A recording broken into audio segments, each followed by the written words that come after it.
ওইদিন চলে গেলাম ধানমন্ডি পার্টি সেন্টারে। এই যে দেখতে পাচ্ছেন গাড়িটা কত সুন্দর করে সাজানো। এখন কিন্তু কনকনে শীত, শীতটা কিন্তু অনেক মজা, যে বিয়ের জন্য একটা মানে পারফেক্ট দিন। আর আমার হাজবেন্ড এসেই বলতেছে দাঁড়াও আমরা শরীরটা আগে গরম করে তারপরে উপরে উঠি। আর এসেই কিন্তু আমার আব্বুকে আমাকে হচ্ছে কফি বিতরণ করছে, যে কফি খাই, কফি খেয়ে উপরে যাই। আর আমরা কিন্তু কফি খেয়ে একদম উপরে উঠে যাচ্ছি। আর উপরে উঠতেছি আর বলতেছি আহারে মেয়েরা সবাই শীতের কাপড় ছাড়া আসছে, মানে সাজগুজ নষ্ট হয়ে যাবে বলে শীতের কাপড় আর কেউ গায়ে দেয় নাই। আর আমার এখানে বোন আর ভাই আমাদেরকে রিসিভ করতেছে, আর গেস্ট যারা আসছে তাদের সাথে আমাদেরকে পরিচয় করায় দিচ্ছে, যে দেখেন আমার বোনটা আসছে। তারাও আমার সাথে ভালো পরিচিত হয়ে যাচ্ছে। সবাই কত হাসি খুশি, বিয়ে মানেই হাসি আর বিয়ে মানেই খুশি, তাই না? কত মজা। আর আমার ভাবিরা কিন্তু আমার ক্যামেরায় আসতে চায় না। আর যারা যারা ক্যামেরায় আসতে চায় না আমি তাদেরকে জোর করেও নিয়ে আসি না। যারা যারা বলে যে হ্যাঁ আমাদেরকে উঠাইলে কোনো সমস্যা নাই, তাদেরকে আমি ক্যামেরার সামনে নিয়ে আসি।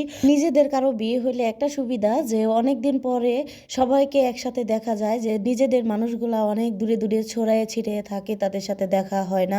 আর বিয়ে শাদিতে কিন্তু সবাই আসে, গেস্ট হিসেবেও চলে আসে। তো দেখতেই পাচ্ছেন এই যে আমার এক ভাবি, আমার বোন সবাই বসে আছে এখানে। আর যেহেতু কনে চলে আসছে সেই কারণে আমরা হচ্ছে কনেকে আগে বরণ করে নিই। এই যে দেখতে পাচ্ছেন কনের বোন আর কনের কে নিয়ে চলে আসছে। তো আমিও চলে গেলাম সামনে, যে বললাম যে আমি তো খালা শাশুড়ি, আমি একটু ভিডিও করে নিই। তো সবাই বলতেছে যে দাঁড়ান তাহলে আপনি ভিডিওটা আগে করেন, সামনে যান। তা আমি এই সুযোগে ভিডিওটা একটু করে নিলাম। দেখতেই পাচ্ছেন বাহ কত সুন্দর কনেটা উঠে যাচ্ছে স্টেজে। ভালোই লাগতেছে এই দৃশ্যটা, মানে চমৎকার। আর এই যে আমার আরেকটা ভাগ্নে নাতি নিয়ে চলে আসছে, মানে আমার নাতি, তার নাতি না, তার ছেলে। তার ছেলে তো আমার নাতি হয়, তাই না? এই যে কনেও বসে পড়তেছে, তার বোন তাকে, ভাই বোন মিলে তাকে বসায় দিচ্ছে। কনের এক পাশে হচ্ছে কনের বোন আর এক পাশে হচ্ছে কনের ভাই। কত সুন্দর লাগছে, তাই না? আর ওইটা সম্ভবত কনের কাজিন হবে, তো আমি জানি না। আর আমার মেয়ে আর আমি দেখেন সিঁড়িতে নিচে যাচ্ছি, কারণ আমার ভাগ্নে চলে আসছে, ভাগ্নে মানে বর চলে আসছে, আর এটা হচ্ছে বরের বাবা। তো দেখতেই পাচ্ছেন ঝাঁকানাকা ঝাঁকানাকা। তো আসো আসো বাবা আসো, আমরাও দাঁড়িয়ে আছি গেটে, কারণ আমি একটু ভিতরে ছিলাম ভিডিও করার জন্য, বরের পিছন দেওয়া যায় নাই। আর আমরা কিন্তু বরপক্ষ। আর বরের সাথে দেখেন আমার ভাই ভাবি দুইজন, ভাগ্নে বউ, বাহ। আর তারা তো বরকে খুব সমাদর করতেছে, ফুল দিয়ে বরণ করতেছে। আর তারা হচ্ছে গেট ধরেছে, টাকার বাজেটটাও ছিল কিন্তু অনেক মোটা। আসলে কি যারা গেট ধরে তারা হচ্ছে তাদের সাথে চাপা করে পারা যায় না। আর আমাদের এখানে সব ভদ্রলোক পার্টি ছিল, মানে এত চাপা না, যে যেভাবে বলতেছে সেভাবেই চলতেছে। আচ্ছা যাই হোক, বিয়ের মধ্যে এগুলা হবে, এগুলা নিয়ে মাথা ঘামাইলে কোনো লাভ নাই। এটা একটা অন্যরকম মজা আনন্দ। আর এই মজা আনন্দের মধ্যে যদি আমি থাকি তাহলে সবার ধাক্কা গুতা খেয়ে বত্তা হয়ে যাব। যেহেতু শাড়ি পরেছি, শাড়ি পরে কিন্তু আমি নড়াচড়া করতে পারি না। সেই কারণে এখানে বরকে বরণ করার আগে আগে আমি আবার সিঁড়ি দিয়ে উপরে উঠে যাব। এই যে দেখেন আমি সিঁড়ি থেকে উপরে উঠে আবার একটু ভিউটা নিলাম। তো ভালোই লাগতেছে, সবাই একসাথে উঠতেছে।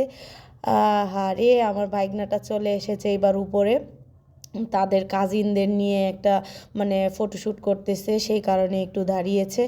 তো ভালোই লাগলো।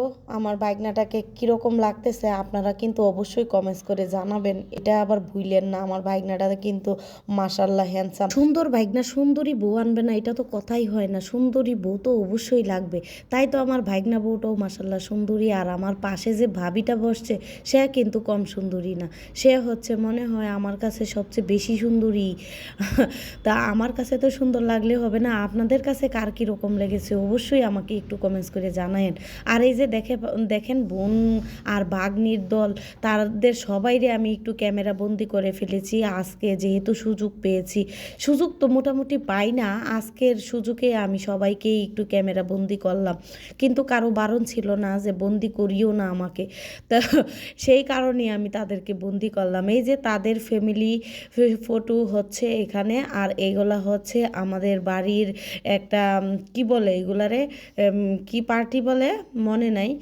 যাই হোক, দেখতে পাচ্ছেন যে এই ব্যান্ড পার্টি কিন্তু আমাদের বাড়ির সব। আর আমার ছেলেও উঠে গেছে আমার ফুফুর একদম কুলে, কে আমার ফুফুকে বত্তা না বানাইলেই হয়। আর আমার মেয়েকে তো মানে ভিডিওর কথা বললে একটা পোজ দেয়, যখন বললাম আম্মু দাঁড়াও তখনই সে একটা পোজ দিল। আর অবশেষে আমিও একটু দাঁড়ালাম, এই যে দেখতে পাচ্ছেন ভাইগনা আমাদের সবার সাথে একটু দাঁড়িয়ে একটু ছবি উঠায় নিলাম। আর এইখানে আমরা খাবার দাবারের জন্য চলে আসলাম, যেহেতু খাবার দাবার শুরু হয়ে গেছে। আর বিকেলবেলা সাজতে সাজতে কোনো কিছু নাস্তা পানি খাই নাই, তো সত্যি কথা বলতে মানে পেটের মধ্যে অনেক ক্ষুধা লাগছিল। আর এই খাবার দাবার দেখলে কি ক্ষুধা যাদের না থাকে তাদেরও লেগে যায়। হ্যাঁ, দেখতেই পাচ্ছেন যে আমি আগেই মানে খাবারটা নিয়ে নিলাম, যে খাবার যেহেতু আসছে গরম গরম তো খেতেই হবে। এখানে রোস্ট দিচ্ছে, ফ্রাই দিচ্ছে, কাবাব দিচ্ছে, এইগুলার কি লোভ সামলানো যায়? সাথে সাথেই আমি খাবার শুরু করে দিলাম।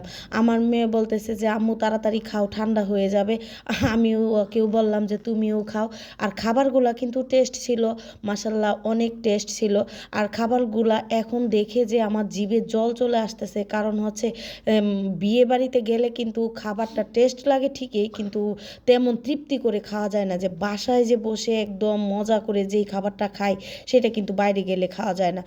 আর এই খাবারটা কিন্তু এখন দেখে মিস করতেছি। আহারে কি চিকেন মানে বিফ কারিটা দেখে তো মানে এখনই লোভ লাগতেছে যে আর একটু যদি পেতাম। বাসায় রান্না করি কিন্তু বাবুর্চির হাতে তো আর রান্না করি না। আর ভাবিদের নিয়ে এবার আমি দেখেন একটু সামনে নিয়ে আসলাম ক্যামেরার সামনে।